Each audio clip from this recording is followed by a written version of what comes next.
ഒരുപക്ഷെ എൻ്റെ പരിമിതി മനസ്സിലാക്കി ആ പരിമിതിയിൽ നിന്ന് എൻ്റെ കഴിവിനൊത്ത് എനിക്ക് അവരെന്നെ സഹായിക്കാനുള്ള ഒരു ഓർമ്മപ്പെടുത്തലാണ്. സ്നേഹമുള്ളവർ, എത്രമാത്രം സാധ്യതകളുള്ളവരാ, നന്മകളുള്ളവരാ, വഴികളുള്ളവരാ നമ്മളൊക്കെ. അപ്പോൾ ഈ വഴികളിൽ നിന്നുകൊണ്ട് നമുക്ക് എത്രമാത്രം നന്മകൾ ഓരോ നിമിഷവും അനേകർക്ക് ചെയ്യാൻ കഴിയും. ഒന്ന് കൂടെ ഇരിക്കാൻ പറ്റില്ലേ? ഒറ്റപ്പെട്ട ഒരു ജീവിതം അടുത്തുണ്ടെങ്കിൽ അവൻ്റെ അടുത്ത് പോയി അല്പസമയം അവനോട് കൂടെ ആയിരിക്കാൻ പറ്റില്ലേ?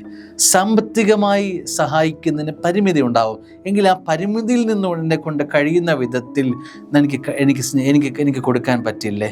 സ്നേഹമുള്ളവരെ, പല വിധത്തിൽ ഒരു പക്ഷേ എൻ്റെ സാന്നിധ്യം എന്നതിൻ്റെ അപ്പുറത്ത് പരോക്ഷമായ ഒരു കരുതൽ അനേകരെ ചേർത്ത് ചെയ്യാൻ കഴിയുമെങ്കിൽ അങ്ങനെ. അപ്പോൾ കഴിവിനൊത്ത വിധം ബുദ്ധി കൊണ്ട് ചെയ്യാൻ കഴിയും, ആലോചന കൊണ്ട്, സഹായം കൊണ്ട്, ശരീരം കൊണ്ട്, വിയർപ്പ് കൊണ്ട് പഠിപ്പിച്ച് പല വിധത്തിൽ നമ്മൾക്ക് സഹായങ്ങൾ നൽകാൻ കഴിയും.